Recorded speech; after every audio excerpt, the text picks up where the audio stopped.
I'm Jay Coker. I'm chairman of the board of Producers Rice Mill. This will be our first time to be able to come to you this year and give you a crop update. But before we get started in that, we would first like to extend our hopes and prayers to everyone that the COVID-19 has not impacted you in a too terrible of a way. Producers Rice Mill has been fortunate that throughout this COVID-19 pandemic, we've still been able to meet the needs of our customers as far as their milled rice demand.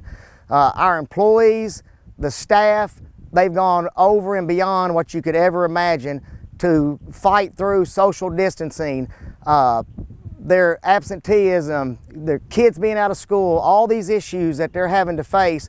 They're still at the mill, they're still working hard, and they're doing the safety measures that we must all take place.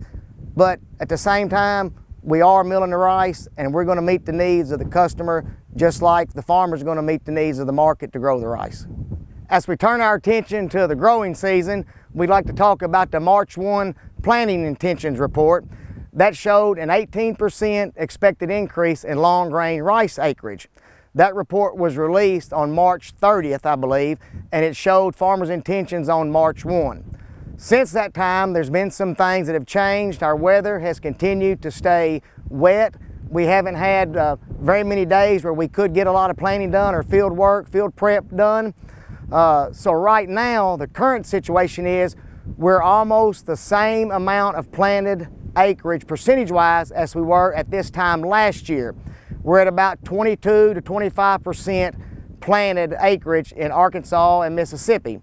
So we're about 20 percentage points behind the 5-year average. Even though our planted acres is down, it's similar to last year. We all know about the historic flooding we had last year, so this is not something that we have not dealt with before. Actually, we dealt with it in a very similar fashion last year. So we know things that will work and will not work as we move forward.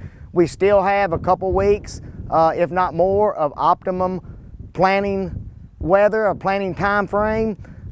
We learned a lot. We planted rice up until the first week of June last year, so we still have a lot of time to get our work done, to get our crop in, and we'll take things that we learned last year, we'll put them in play this year, and hopefully, regardless of the later planting dates, it will have a minimal effect on our yields.